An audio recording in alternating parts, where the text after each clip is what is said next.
If you want to outsell your competitors, it's very simple. You need to get in front of your shared target market more than them, and you need to position your brand as the better choice. So how do you do that? You'll know exactly how to do that by the end of this video. And in case you don't know, I'm Brandy with Like Marketing, the digital marketing agency with a mission to help small businesses grow. If you'd rather us handle all of your marketing for you from top to bottom, fill out our contact form for a free custom proposal and quote to go with it. All right, so there are 3 things you need to do to outsell your competitors. Step 1 is to spy on your competitors. We can't know if we're doing better than them if we don't know how they're doing to begin with. So what you're going to do is go to facebook.com/ads/library and look at any ads that they are running. Now, I give a full tutorial on this tool in this video, which I'll link below, but here's a quick summary. You can type in your competitor's name, and if they're running ads on Facebook or Instagram, you can see them here. You can filter by location, platform, language, media type, and date range. This allows you to see any ads your competitors are running now or have run in the past, the visuals they use, the copy they use, and if they're using dynamic creatives. Now, this tool does not show you the results of those ads, but at the very least, you can see what kind of messaging your shared target market is getting exposed to all the time. And more importantly, you can see what pain points your competitors are addressing, if any. What do I mean by pain points? I'm talking about the pain points your audience has that your product or service solves. So, for example, let's say you own a car wash. The obvious pain point or problem that your audience has that you solve is that they have a dirty car that they want clean.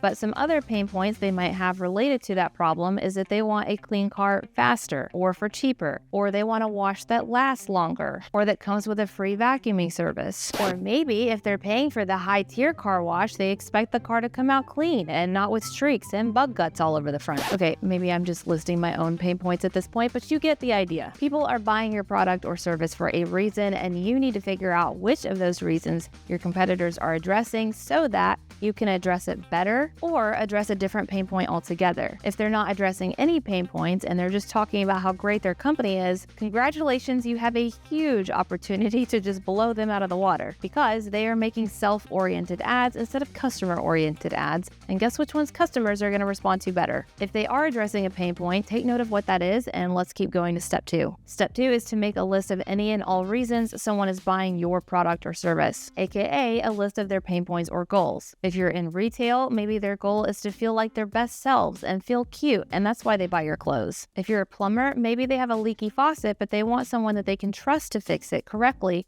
the first time and for a fair price, not someone who's gonna fix it and then come back the next day wanting to charge them for a second time. Okay, maybe another personal pain point again. But point being, you need to make a list of your audience's goals and pain points so that you can understand what motivates them to buy your product or service. We've helped over 4,000 small businesses to date, and one of the most common mistakes I've seen business owners make is they run ads that talk about how great they are. Using the car wash example, which ad sounds more appealing to you? Our car wash uses the new cleaner Turbo 3000, or streak-free car wash is guaranteed or your money back. The second one, right? Why? Because getting your car washed only for it to still have streaks on it is a pain point your customer experiences. You're solving that problem for them in the second option. The first option may be how you solve it, but most people don't care about that. Or they won't understand that because they don't know your industry's jargon. They just want to know that what you sell fixes their problem, period. Now, this is where step 1 becomes handy because now you already know what pain points your competitors are addressing. So you can either choose to address different pain points altogether or address the same ones your competitors are, but in a better way. We said at the beginning of the video that you need to position your brand as the better choice, and you do that by solving the pain point your audience actually cares about in a way that's better, faster, cheaper, more convenient, and or more efficiently than your competitors do. You can A/B test addressing different pain points to see which ones your customers respond to best to determine which one they care about most if you don't already know what that is. For instance, a lot of businesses think that the quick fix to beating their competitors is by offering a lower